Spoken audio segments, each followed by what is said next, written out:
प्यारे बच्चों, हम अर्थशास्त्र की जो +1 क्लास है, 11वीं कक्षा है, उसका सिलेबस कवर करेंगे। Indian economy A to Z। जो इंडियन इकोनॉमी है उसको हम पढ़ेंगे A to Z। ये जो सीरीज है उसमें NCERT +1 NCERT 11वीं क्लास की पूरी कवर करेंगे। उसमें 11वीं का सिलेबस भी होगा। उसके साथ में लेटेस्ट डाटा के लिए जो मैं कवर करने जा रहा हूं वो प्रतियोगिता दर्पण की स्पेशल PD स्पेशल इशू होता है, हर 6 महीने में पब्लिश होता है। उसको इंक्लूड करूंगा जो लेटेस्ट डेटा के लिए। और डॉक्टर रमेश की बुक है इंडियन इकोनॉमी, तो रमेश सिंह की बुक, उन सब को कंपाइल करके A to Z है जो इंडियन इकोनॉमी है उसको हम पढ़ेंगे। तो इसको देखना है और चैनल को शेयर भी करें, लाइक भी करें, और हो सकता है जितने ज्यादा लोग हों उन ज्यादा लोगों को शेयर कीजिए, ताकि जो कॉम्पिटिटिव एग्जाम में बच्चे बैठे हैं वो फायदा ले सके। और किसी भी आपको मुखर्जी नगर जाने की जरूरत नहीं है, लाखों रुपए खर्च करके दिल्ली के कोचिंग सेंटर में बैठने की कोई जरूरत नहीं है। A to Z from the beginning. और सबसे बढ़िया बेस ये है बच्चों कि जो बुक हम ले रहे हैं, जिस बुक को हम प्रिफरेंस बना रहे हैं वो NCERT है, बेस है। और सारी जो स्टडी है और इतने एक्सपर्ट जो अपने फील्ड के होते हैं उन्होंने वो बुक लिखी होती है, तो बहुत ही अच्छी बुक है। सबसे पहले हम उनका भी धन्यवाद करते हैं। जो NCERT की टीम है, बहुत ही अच्छी बुक है, आप पढ़ें। और उसके साथ में लेटेस्ट डाटा के लिए मैंने प्रतियोगिता दर्पण और रमेश सिंह की बुक जो है उसका भी थोड़ा यूज करा है। तो आपको कोई कहीं जाने की जरूरत नहीं है, लेकिन पूरा वीडियो जो देखते रहिए और continuous first video second video तक पूरे जितने भी चैप्टर हैं 11वीं क्लास इकोनॉमिक्स के, वो सारा हम कवर करते हैं। तो चलिए स्टार्ट करते हैं। जो इंडियन इकोनॉमी है उसकी स्टडी हम करते हैं कि जब हमारा देश आजाद हुआ था, at the time of independence, या जैसे मैंने हेडिंग दिया है Indian economy on the eve of independence. मतलब जब हमारा देश आजाद हुआ था तो उसमें भारतीय अर्थव्यवस्था की क्या स्थिति थी उसको हम पढ़ेंगे। तो हमें थोड़ा सा जानना पड़ेगा कि उससे पहले हमारी अर्थव्यवस्था कैसी थी। आपको पता है जो इंग्लिश रूल था तो उसमें क्या क्या नहीं किया सबको पता है। उन्होंने काफी एक्सप्लोटेशन इंडिया का किया। तो अंग्रेजों के आने से पहले भारतीय जो हैंडीक्राफ्ट था वो बहुत ही उच्च कोटि का था और भारत विश्व में बहुत ज्यादा उसका निर्यात करता था और अग्रणी था। और जो प्रति व्यक्ति आय वगैरह जो थी वो भी बड़ी अच्छी थी, लोगों का लिविंग स्टैंडर्ड भी लगभग अच्छा था। अंग्रेज आए, एक कंपनी की तरह आए और बाद में उन्होंने अपना साम्राज्यवाद स्थापित करना शुरू कर दिया। तो जब हम इंडियन इकोनॉमी पढ़ते हैं तो इंडियन इकोनॉमी में जो डेट है वो डेट है 1757। आपने हिस्ट्री में पढ़ी होगी 1757 यहां से स्टार्ट होती है। ये कौन सी डेट है? जब गंगा नदी के किनारे पश्चिम बंगाल में जो प्लासी का युद्ध हुआ था और उस युद्ध में अंग्रेजों ने नवाब को हराया था और जीत हासिल करी। उसके बाद उन्होंने अपना अधिकार इंडिया में बढ़ाना शुरू कर दिया और ये सिलसिला ये चलता रहा 1800 ये लेके चलिए 1857 तक। और 1857 की जो क्रांति हुई थी उस क्रांति में आपने सारा हिस्ट्री में पढ़ा ही है और फ्रीडम स्ट्रगल में भी पढ़ा है कि जो विद्रोह हुआ था 1857 की क्रांति हुई थी, उससे अंग्रेज इतने परेशान हो गए कि जो कंपनी का रूल था उस रूल को उन्होंने चेंज कर दिया, और जो ब्रिटिश गवर्नमेंट थी उसने जो रूल है वो अपने हाथ में ले लिया। तो 1857 से लेकर 18 क्वेश्चंस आ जाता है कंपेटिटिव एग्जाम में कि ब्रिटिश सरकार ने अपने हाथ में भारतीय सत्ता कब से कब तक ली।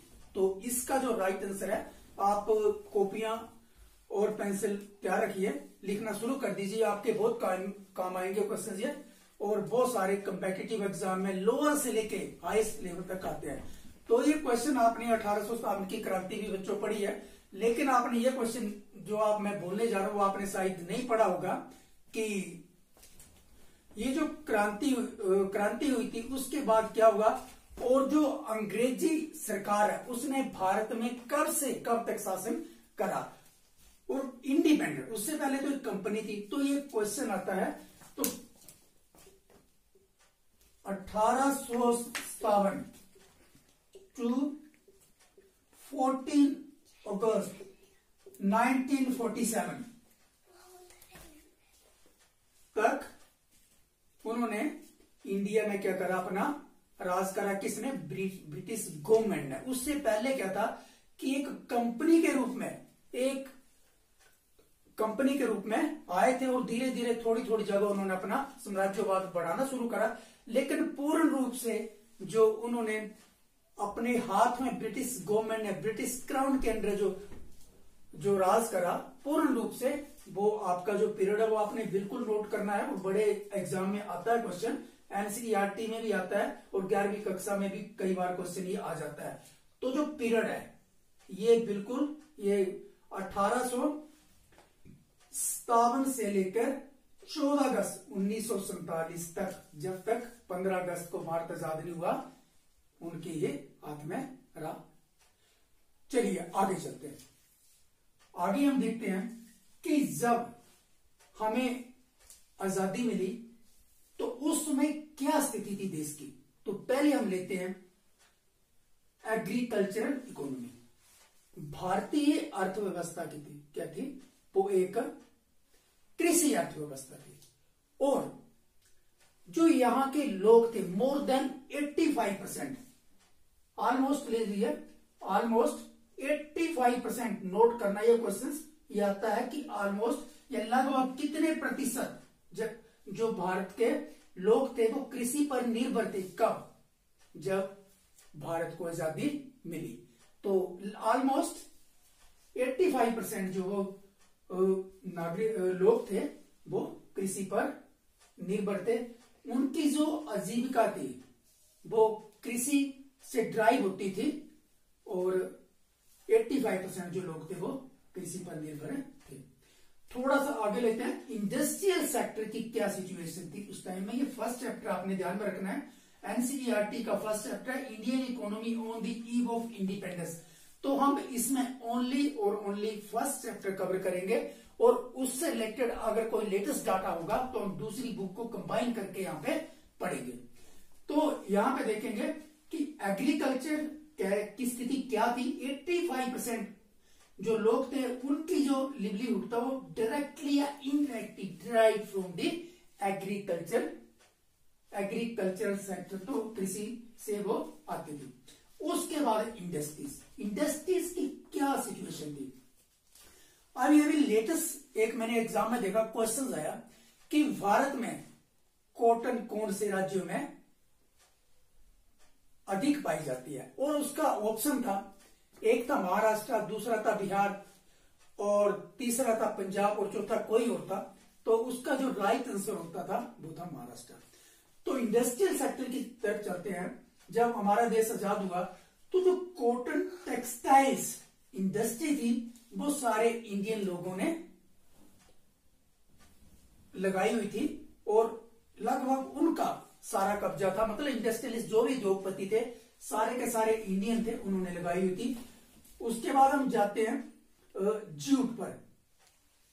यह भी क्वेश्चन आता है कि विश्व में जूट का सबसे अधिक उत्पादन कहां होता है।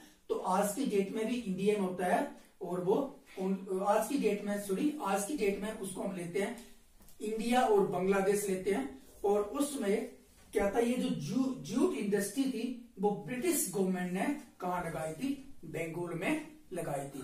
और अभी क्वेश्चन सीधा आता है कि जूट की प्रोडक्शन जो है वो सबसे अधिक कहां होती है, तो आज की डेट में भी वो कहां पर होती है, वेस्ट बंगाल में होती है। ये जीके का क्वेश्चन है। और उसके बाद इंडस्ट्रीज में कुछ था नहीं, ज्यादा कुछ काम किया नहीं था। Tata iron and steel company, ये जमशेदपुर टाटा ने शुरू करी थी। और उसके बाद वहां पर एक नगर भी बसाया था जिस नगर का नाम था जमशेदपुर नगर था। और पहले ये बिहार में था और आजकल किसमें है ये, आजकल ये झारखंड में। और ये क्वेश्चन आता है, इसे इसको कहते हैं Tata iron and steel company. इसका Tata iron and steel company TISCO भी कहते हैं इसको। तो कहते हैं टिस्को कब बनी, तो ये बनी थी 1907 में, 1907 में बनी थी। और इसने जो प्रोडक्शन करना शुरू करी थी, लगा तो दी थी, वहां से उन्होंने लगाना उसका काम शुरू कर दिया, मशीनरी वगैरह, बिल्डिंग वगैरह। लेकिन जो प्रोडक्शन शुरू थी, वो प्रोडक्शन कब शुरू हुई थी, 1912 में। ये क्वेश्चन आता है, ये क्वेश्चन सबको पता है कि टिस्को कब स्टार्ट हुई, क्वेश्चन आंसर सबको पता है 1907 में। लेकिन ये क्वेश्चन आता है कि टिस्को ने जो प्रोडक्शन है वो प्रोडक्शन करना कब शुरू करी, तो उसका जो आंसर है 1912 में जो प्रोडक्शन है वो शुरू करी। और ये भी क्वेश्चन आता है कि टिस्को कहां लगाई थी, तो जमशेदपुर में लगाई थी। और ये क्वेश्चन आता है कि ये उस समय कौन से राज्यों में थी, तो उस समय बिहार में थी। और ये क्वेश्चन आता है कि टिस्को कहां है, तो आज की डेट में ये झारखंड में आती है। नेक्स्ट हम लेते हैं डेमोग्राफिक कंडीशंस। उसमें डेमोग्राफी की क्या स्थिति थी, तो जो फर्स्ट सेंसस था, first official census, first official, ये आपने नोट करना है, census held in 1881, first official census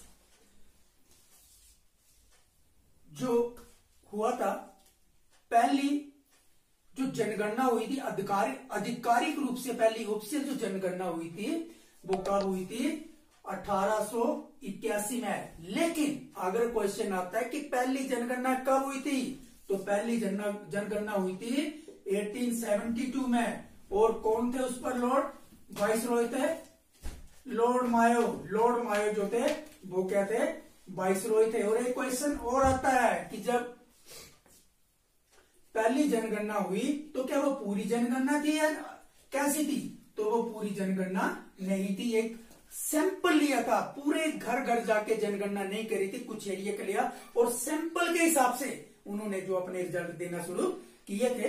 लेकिन फर्स्ट ऑफिशियली जो सेंसस था वो 1881 में हुआ। और क्वेश्चन ये होता है कि अभी 2021 में कौन सा सेंसस होना है, तो 2021 में 16th सेंसस होगा। लेकिन जब हम गणना करते हैं कि ये 16th सेंसस कब से शुरू हुआ, तो हम स्टार्ट करते हैं 1872 से स्टार्ट करते हैं। 1872 में फर्स्ट, 1881 में सेकंड, और उसके बाद 1891 में थर्ड। इसलिए जब हम कंटिन्यूस, अगर हमें याद नहीं आता है कि 2021 में कौन सा सेंसस होता है, तो 10-10 वर्षों का गैप देना शुरू कर देना आपने, और स्टार्ट करना 1872 से। और 1872 के बाद 81 तक जो अपना सिस्टम है, 81 तक एक पहला होगा और दूसरा शुरू कर 1872 में। पहला जो होगा वो आपका 10 इयर्स का नहीं होगा, 1872 से 81 तक ले लीजिए, आपके 9 इयर्स हो गए। और उसके बाद जो ऑफिशियली शुरू हुआ 1881 से, उसके बाद हर एक 10 वर्षों में जो सेंसस है वो होता है। ये क्वेश्चन इंपोर्टेंट है, तो आपने ध्यान में रखना है कि पहली जनगणना कब हुई, 1872 में हुई। और पहली ऑफिशियल जनगणना कब हुई, इनमें इनके बीच में अंतर आपने समझना है, तो वो हुई थी 1881 में। और जब फर्स्ट टाइम सेंसस हुआ तो उसमें क्या हुआ था, उसमें ये पूछ सकते हैं कि भारत के वाइसरॉय कौन थे, तो लॉर्ड मायो थे, उनका नाम भी काफी फेमस है। तो आप ये क्वेश्चन ये भी आपने नोट करना है। उसके बाद हम आते हैं कि इंफ्रास्ट्रक्चर का जो था वो कैसा था। इंफ्रास्ट्रक्चर का मतलब कि कम्युनिकेशन कैसा था, रोड कैसा था, ट्रेन कैसी थी, क्या सिस्टम था। तो आपने एक मैं बड़ा इंपॉर्टेंट क्वेश्चन आपको देने जा रहा हूं। पहली जो ट्रेन चली थी वो आप सबको पता है, बच्चे बच्चे को पता है कि वो चली थी मुंबई टू थाने, सबको पता है। फर्स्ट ट्रेन इंडिया में चली थी, कहां चली थी वो आपको सबको पता है, मुंबई टू थाने। और आपको ये भी पता है कि वो जो ट्रेन चली थी वो ट्रेन कब चली थी वो आप सबको पता है, और मुझे बताने की जरूरत है, फिर भी बता देता हूं। वेरी वेरी इंपॉर्टेंट क्वेश्चन है, लेकिन बड़े हायर लेवल के जो एग्जाम होते हैं उनमें ये क्वेश्चन आता नहीं है, क्योंकि सबको पता है कि 1853 में पहली रेल चली थी, और वो कहां चली थी सबको पता है, मुंबई टू थाने चली थी। अब क्वेश्चन आता है कि भारत में रेल इंट्रोड्यूस कब हुई, ये क्वेश्चन शायद आपको नहीं आता होगा। तो भारत में जो रेल को इंट्रोड्यूस करा था, तो भारत में रेल को इंट्रोड्यूस करा था 1850 में। वेरी वेरी इंपॉर्टेंट क्वेश्चन है, कब करा था, 1850 ईस्वी में रेल को इंट्रोड्यूस करा था। और दूसरी बात ये क्वेश्चन आता है कि जब जो ट्रेन है चली थी उस दिन उसका कितना डिस्टेंस, कितनी दूरी कवर करी थी। जो ट्रेन का रूट तो आपको पता है, आपको साल भी पता है, और यह भी पता है कि ट्रेन चली थी, लेकिन ट्रेन कितनी दूरी का ट्रैक था, कितनी दूरी चली थी। तो ट्रेन आपने नोट करना, very very important, 21 miles distance पूरा किया था उस दिन। और 21 माइल्स का मतलब होता है अप्रोक्सीमेटली 34 किलोमीटर। और ये क्वेश्चन आता है कि जब 1853 को जो ट्रेन चली थी तो वो कौन से महीने में चली थी और कौन से दिन में चली थी। तो बच्चों वो इसी महीने चली थी, और इसी महीने कब चली थी, 16 अप्रैल को वो चली थी। तो ये वेरी वेरी इंपॉर्टेंट क्वेश्चंस हैं। 16 अप्रैल, डिस्टेंस जो 21 माइल, वेरी वेरी इंपॉर्टेंट है। इंट्रोड्यूस कब हुई, इंट्रोड्यूस हुई वो 1850 ईस्वी को। अब बेसिक उन्होंने ज्यादा काम तो कुछ नहीं किया, इंफ्रास्ट्रक्चर कर लेते हैं। और एक चीज और वेरी वेरी इंपॉर्टेंट है कि ये क्वेश्चन आता है कि एशिया में सबसे पहले जो ट्रेन इंट्रोड्यूस हुई है और चली है वो कहां पे चली है, तो वो इंडिया में ही चली थी। कहां चली थी, मुंबई टू थाने। यही ट्रेन एशिया में, ना सिर्फ इंडिया में बल्कि पूरे एशिया में फर्स्ट टाइम चली थी। ओके, अब नेक्स्ट चलते हैं, कम्युनिकेशन का क्या सिस्टम था। तो कम्युनिकेशन में कोई खास सिस्टम था नहीं, लेकिन अंग्रेजों के टाइम ही था लगभग जो इंट्रोड्यूस हुआ था। हमारे पास में कोई टेलीफोन वगैरह कितना तो था नहीं, लेकिन जो हमारा इंडियन पोस्टल सिस्टम था, इंडियन पोस्टल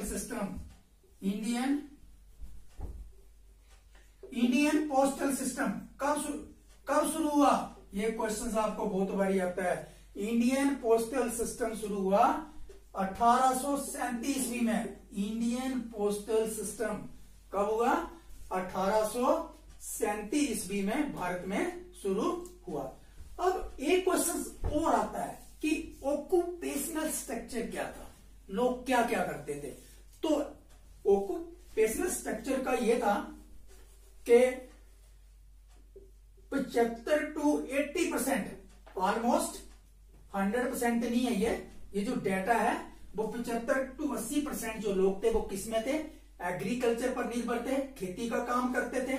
और 10% लोग इंडस्ट्रीज में थे, और 15 से 20% के करीब जो लोग थे वो सर्विस सेक्टर में लगे हुए थे। तो बच्चों आज का ये टॉपिक थोड़ा सा था, कल का जो टॉपिक है वो बड़ा बड़ा इंपॉर्टेंट टॉपिक होगा। और पूरी इंडियन इकोनॉमी यहां पे हम करेंगे, 11वीं कक्षा का सिलेबस करेंगे विद लेटेस्ट डेटा। उसमें आपको किसी कोचिंग सेंटर, किसी प्रोफेसर के पास जाने की जरूरत नहीं है, और आपको सारी जो गांव के बच्चे हैं विदाउट एनी मनी पूरा, अगर आप देखते हैं तो किसी भी पेपर में, अब एचएस का पेपर आने वाला है हिमाचल प्रदेश में, तो 20 से 25 क्वेश्चन इंडियन इकोनॉमी के आते हैं। आपने देखना कितने क्वेश्चन आते हैं। लेटेस्ट डेटा, चाहे सेंसस का हो या कोई भी डेटा हो, वो सारा इस बुक में, एनसीईआरटी की बुक में कवर होगा, क्योंकि बुक जो वो 10-15 साल के बाद छपती है। लेकिन उसमें मैं क्या करूंगा, लेटेस्ट डेटा जो होगा वो सारा लेटेस्ट डेटा दूंगा, और डॉक्टर मेस की बुक को भी उसमें शामिल करूंगा। तो बच्चों आज के लिए इतना ही, और जितना हो सके वो चैनल को शेयर कीजिए ताकि और जो बच्चे हैं, गरीब घरों के बच्चे हैं, वो अपनी तैयारी कर सकें। और अगर वीडियो अच्छा लगे तो लाइक कीजिए, और अगर अच्छा नहीं लगे तो पक्का डिसलाइक